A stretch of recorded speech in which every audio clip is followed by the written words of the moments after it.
आपका बहुत बहुत धन्यवाद, आपने मौका दिया।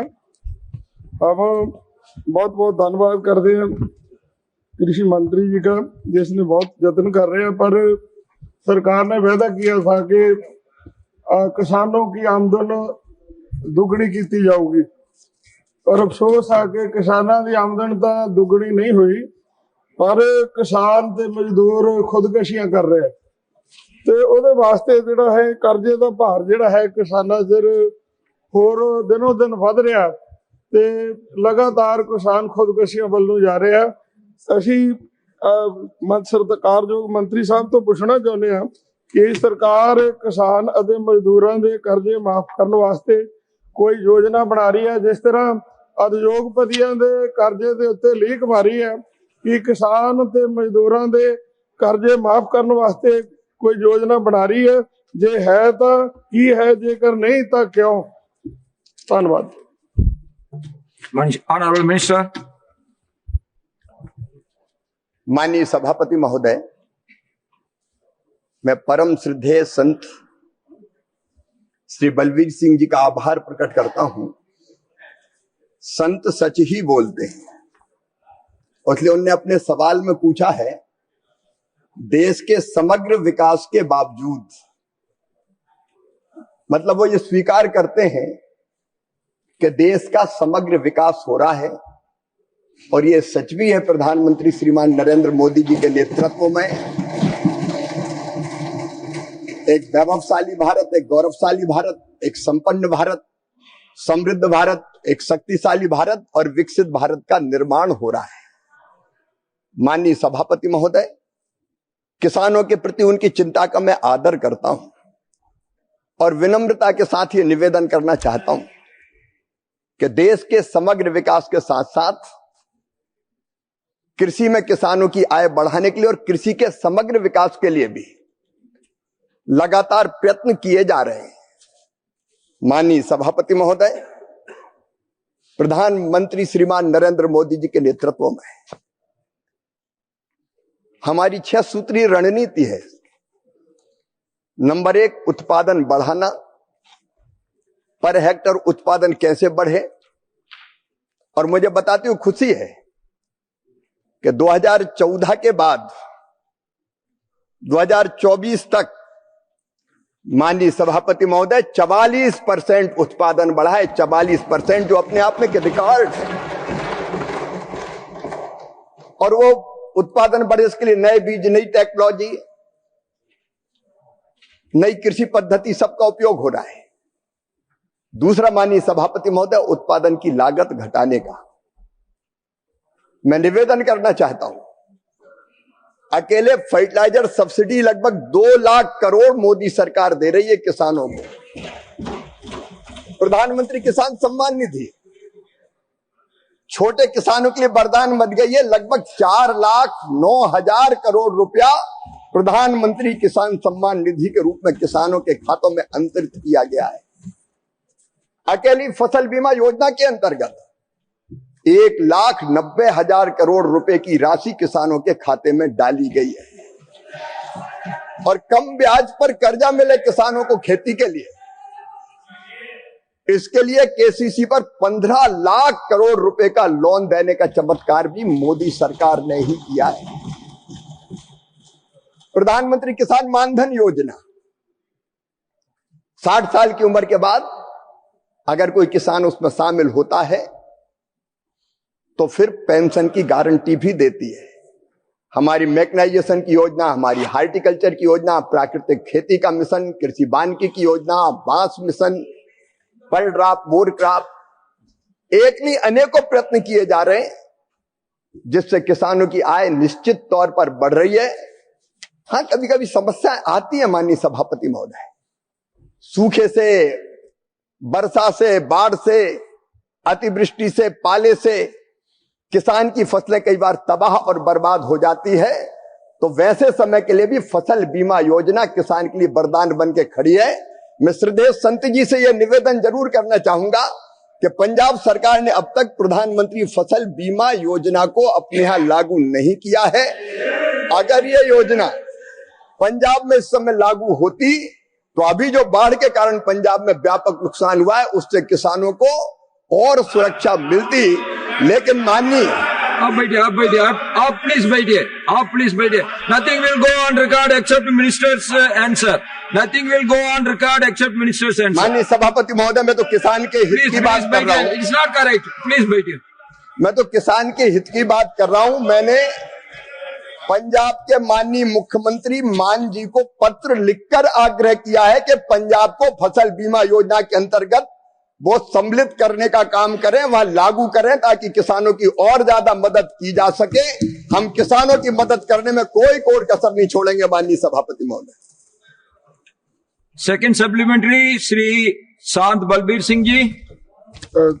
सर मंत्री ਸਾਹਿਬ से तो पूछना चाਹੁੰਦੇ ਆ ਕਿਸਾਨਾਂ ਵੱਲੋਂ ਕੀਤੀਆਂ ਜਾ ਰਹੀਆਂ ਖੁਦਕਸ਼ੀਆਂ ਦਾ ਕੀ ਸਰਕਾਰ ਕੋਈ ਰਿਕਾਰਡ ਰੱਖਿਆ ਜਾ ਰਿਹਾ ਕਿਉਂਕਿ ਲਗਾਤਾਰ ਕਿਸਾਨ ਖੁਦਕਸ਼ੀਆਂ ਕਰ ਰਹੇ ਕਿ ਇਹਨਾਂ ਦਾ ਕੋਈ ਰਿਕਾਰਡ ਹੈ ਜੇ ਹੈ ਤਾਂ 15 ਸਾਲਾਂ ਦੇ ਵਿੱਚ ਕਿਸਾਨਾਂ ਵੱਲੋਂ ਕੀਤੀਆਂ ਜਾ ਰਹੀਆਂ ਖੁਦਕਸ਼ੀਆਂ ਦਾ ਰਿਕਾਰਡ ਜਿਹੜਾ ਹੈ ਵੇਰਵੇ ਸਹਿਤ ਸੂਬਿਆਂ ਪ੍ਰਤੀ ਹਰ ਸੂਬੇ ਦੇ ਵਿੱਚ ਕਿੰਨੀਆਂ ਖੁਦਕਸ਼ੀਆਂ ਹੋਈਆਂ ਉਹ ਦੱਸੇ ਜਾਣ।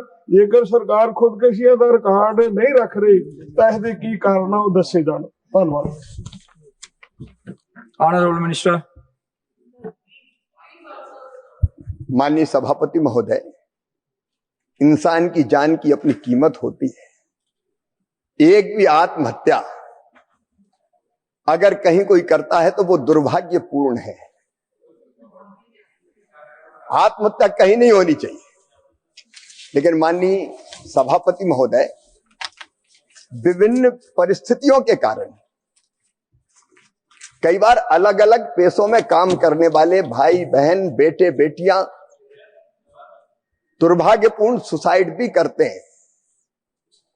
जहां तक कृषि का सवाल है माननीय सभापति महोदय, किसानों की आय बढ़ाने के लिए हम हर संभव प्रयत्न कर रहे हैं। मैं आत्महत्या के आंकड़ों में नहीं जाना चाहता माननीय सभापति महोदय, वो अमानवीय होगा क्योंकि तब कितनी होती थी अब कितनी होती है ये कहना दुर्भाग्यपूर्ण होगा। लेकिन ये हमारा संकल्प है कि एक एक व्यक्ति मानवीय गरिमा के साथ अपना जीवन जिए और उसमें हम कोई कसर नहीं छोड़ेंगे। माननीय सभापति महोदय, ग्रामीण भारत में भी किसान से सबकी समृद्धि भी बढ़ी है और खर्च करने की जो सामर्थ्य क्षमता वो भी बढ़ी है। ये एक नहीं कई रिपोर्ट कह रही है, इसलिए किसान की आय भी बढ़ रही। लेकिन आत्महत्याओं के अनेकों कारण होते हैं माननीय सभापति महोदय, और अनेकों कारणों से लोग आत्महत्या करते हैं। विद्यार्थी भी कर लेते हैं, कई बार पेशेवर भी, कोई व्यापार करने वाला भी कर लेता है, कोई गृहिणी भी कर लेती है। एक भी हत्या दुर्भाग्यपूर्ण है सभापति जी। Third supplementary Shrimati Mehbooba ji. Thank you, Honorable Chairman, sir.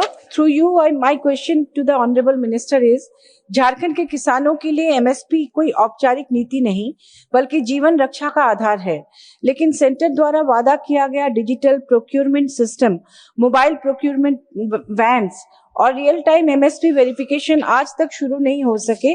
क्या माननीय मंत्री यह बताएंगे कि केंद्र ने अपने इन दायित्वों को समय पर क्यों पूरा नहीं किया, और क्या अब केंद्र सरकार झारखंड में एक पूर्ण टेक एनाबल्ड एमएसपी प्रोक्योरमेंट नेटवर्क तय समय सीमा में लागू करेगी? Honourable minister. माननीय सभापति महोदय, कृषि राज्य का विषय है। एमएसपी पर खरीद चाहे झारखंड हो चाहे बाकी राज्य, अपनी राज्य की एजेंसी के माध्यम से या केंद्रीय एजेंसी के माध्यम से करते हैं, और उसमें टेक्नोलॉजी का बेहतर इस्तेमाल अलग अलग राज्यों में अलग अलग स्तर पर होता है। माननीय सभापति महोदय, कई राज्य बड़ी इफिशिएंट खरीद करते हैं और 48 घंटे के अंदर किसान के खाते में पैसा पहुंच जाता है। लेकिन कुछ राज्य ऐसे हैं, केरल जैसे, जहां 3-3 महीने किसान के खाते में पैसा नहीं पहुंचता। 3-3 महीने किसान के खाते में पैसा नहीं पहुंचता, और वो इसलिए उन्होंने एक अलग पद्धति अपनाई है।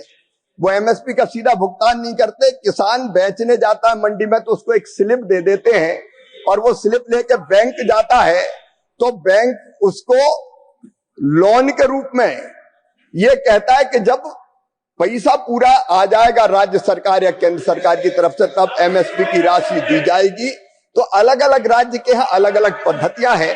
झारखंड भी इफिशिएंटली खरीदी करे और केंद्र सरकार टेक्नोलॉजी के माध्यम से जो सहयोग कर सकता है निश्चित तौर पर करेगा। श्रीमान रामचंद्र जांगड़ा जी। पहले तो मैं प्रधानमंत्री जी नरेंद्र मोदी जी की नीतियों के ऊपर धन्यवाद करता हूं। मैं भी एक किसान हूं। हरियाणा में जो किसान कभी 10,000 रुपए का ट्रैक्टर भी 24% ब्याज पर लोन पर लेता था, आज हरियाणा प्रदेश में किसान की यह हालत है कि 15 लाख का ट्रैक्टर कैश डिस्काउंट के ऊपर लेते हैं। हमारे किसान पूरी तरह से खुशहाल है। एक भी कोई आत्महत्या का एक भी कोई घटना नहीं होती है। इसके साथ साथ मैं माननीय मंत्री जी से पूछना चाहूंगा आपके माध्यम से कि दालें जो है हमारे बहुत ही महत्वपूर्ण अंग है भोजन का, तो माननीय मंत्री जी बताने की कृपा करें कि दालों की खरीद को सुनिश्चित करने के लिए क्या कदम उठाए गए हैं, और उसके साथ साथ मंत्री जी ये भी बताने की कृपा करें कि एमएसपी के अतिरिक्त फसलों के उचित मूल्य हेतु सरकार द्वारा क्या क्या कदम उठाए गए हैं। धन्यवाद। माननीय सभापति महोदय, मैं माननीय सम्मानीय सदस्य जांगड़ा जी को हृदय से धन्यवाद देता हूं। दालें विशेषकर शाकाहारी भाई बहनों के लिए प्रोटीन प्राप्त करने का एकमात्र साधन है और दालों का उत्पादन बढ़े, इसके लिए सरकार लगातार प्रयत्न कर रही है।